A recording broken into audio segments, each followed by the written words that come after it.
రాష్ట్రంలో వ్యవస్థలు పుట్టిన తర్వాతే చంద్రబాబు పుట్టారు తప్ప ఆయన వ్యవస్థలను పుట్టించలేదని బొత్స సత్యనారాయణ ఆగ్రహం వ్యక్తం చేశారు. ఆయన మీడియాతో మాట్లాడుతూ కూటమి ప్రభుత్వానికి వ్యవస్థలన్నా చట్టాలన్నా గౌరవం లేదని, రాష్ట్రంలో ఉన్నది ప్రజా ప్రభుత్వమా తాలిబాన్ ప్రభుత్వమా అని నిలదీశారు. ఈ 16 నెలల 18 నెలల కాలంలో కానీ నిన్న మొన్న రాత్రి జరిగిన సంఘటన చూసుకుంటే మా వైసీపీ పార్టీకి సంబంధించిన వ్యక్తి స్పోక్స్ పర్సన్ మాట్లాడుతుంటే ఆయన తీసుకుపోయి ఉదయం ఇంటికి వెళ్ళి పోలీసు వెళ్ళి ఆయన్ని అనంతపురం జిల్లా తీసుకెళ్ళి గుంతకల్లు తీసుకెళ్ళి అక్కడ రాత్రి వరకు ఉంచి వివిధ రకాలైన ప్రశ్నలు వేసి రాత్రి అరెస్టు చూపెట్టడం,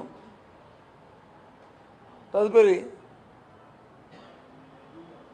న్యాయమూర్తి గారు వచ్చి ఓ 2 చీవాట్లు పెట్టిన తర్వాత వారిని విడిచిపెట్టిన సందర్భాన్ని ఒకసారి గుర్తు చేస్తున్నాను. మీ పత్రికాముఖంగా అడుగుతున్నాను, ఈ ప్రభుత్వాన్ని, పోలీసు వ్యవస్థను కూడా అడుగుతున్నాను. ఆయన ఏం మాట్లాడాడు? ఏదైతే గత 10 రోజులుగా రాష్ట్రంలో వచ్చి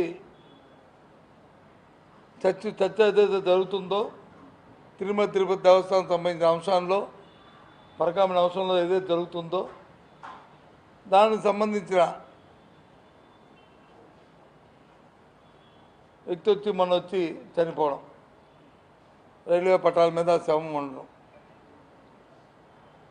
దాన్ని వచ్చి అధికార పార్టీ హత్యని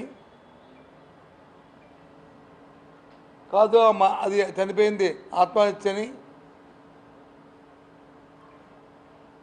ప్రతిపక్ష పార్టీగా మా తాలూకా ఉద్దేశాన్ని, మా భావాన్ని మా అధికార ప్రతినిధి వచ్చి మా స్పోక్స్పర్సన్ చెప్తే ఆయన వచ్చి అరెస్ట్ చేసి తీసుకెళ్తారా? ఇదే ప్రజాస్వామ్యం? నేను మళ్ళీ చెప్తున్నాను ఇప్పుడు, ఎస్, అతని మీద మీరు ఒత్తిడి తీసుకొచ్చుంటారు, లేని మాటలతో చెప్పించిన ప్రయత్నం చేస్తుంటారు, అందుకే ఆ ఒత్తిడి తట్టుకోలేక ఆయన ఆత్మహత్య చేసుకుని ఉండొచ్చు. లేదు అది హత్య అయితే నిరూపించండి, చేసి హత్య చేసి మళ్ళీ చర్య తీసుకుని ఎవరుతున్నాడు మిమ్మల్ని?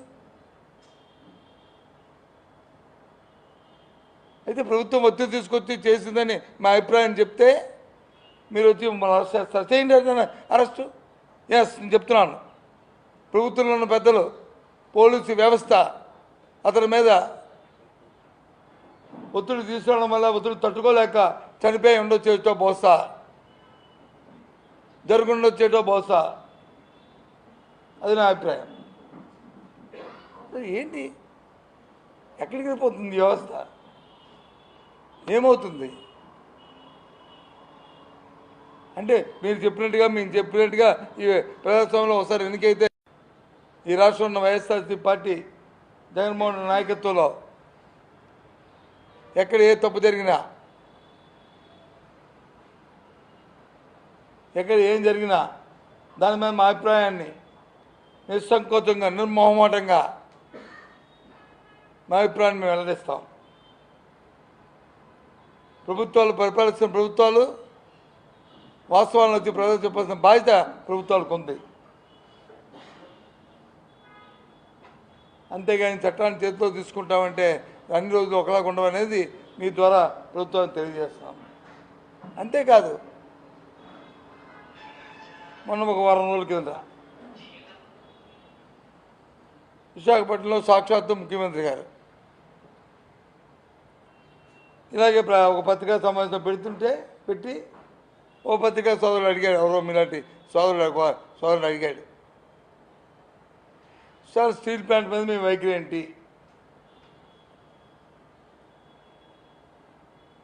దాన్ని ప్రైవేటైజేషన్ చేస్తానంటున్నారు, దాని మీద మీ తాలూకు సమాధానం అడిగితే అని ఆయన మాటలు, ఒక బాధ్యత గల ముఖ్యమంత్రి అంత ఆసనం కోల్పోవాల్సిన పరిస్థితి ఏంటి? ఎందుకు అడుగుతున్నారు మీ తాలూకా చర్యల్లోనూ, మీ నడవడికల్లో, మీ మాటల్లో, మీ వ్యవహార శైలిలో అనుమానాలు ఉన్నాయి.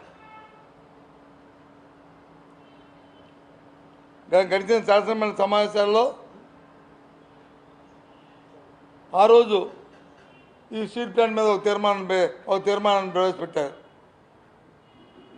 అధికారంలో ఉన్న తెలుగుదేశం కూటమి ప్రభుత్వం. ఏమని 11,400 కోట్ల రూపాయలని కేంద్ర ప్రభుత్వం ఇచ్చింది, దానికి అభినందన తెలుపుతూ తీర్మానం చేయమన్నారు. ఒక ప్రధాన ప్రతిపక్షంగా మా అభిప్రాయం చెప్పాం. మాకు ఇచ్చిన దానికి అభినందన సరే చెప్తాం, కానీ ప్రైవేటిజం చేయమని తీర్మానాన్ని కూడా చేయాలని చెప్పి మేము పట్టుబట్టాం. దానికి అంగీకరించదే, ఎందుకు అంగీకరించదు? అంతకుముందున గత 5 సంవత్సరాల మా ప్రభుత్వం జగన్మోహన్ నాయకత్వంలో మరి శాసనసభలో తీర్మానం చేశాం కదా, ప్రైవేటిజం ఎగ్నిస్ట్గా వ్యతిరేకంగా చేయడానికి వీల్లేదు అని చెప్పి. సాక్షాత్తు ప్రధానమంత్రి విశాఖపట్నం వస్తే వేదిక మీదే ఆనాటి ముఖ్యమంత్రి జగన్మోహన్ రెడ్డి గారు ఆ విషయం చెప్పారు కదా.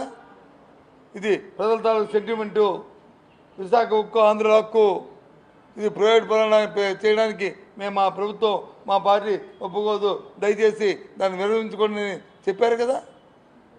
ఎందుకు మీ నోటి నుండి ఆ మాట చెప్పలేకపోతున్నారు? ఎందుకు డొంక తిరుగుడు సమాధానం చెప్తున్నారు? మేము 11,000 కోట్లు ఇచ్చాం కదా, ఆ డెట్ రిలీఫ్ చేయడానికి పనికొస్తుంది కదా. దేనికి చేశారు డెట్ రిలీఫ్? మా ప్రజల తాలూకు అనుమానాలు, కార్మికులకు ఉన్న అనుమానాలు, మీరు చేస్తున్న వ్యవహార శైలిలో ఆ అప్పులు తీసి దీన్ని వచ్చి ప్రైవేట్ పరం చేయడానికి ఆలోచన చేస్తాను. ఓ 4 నెలల కింద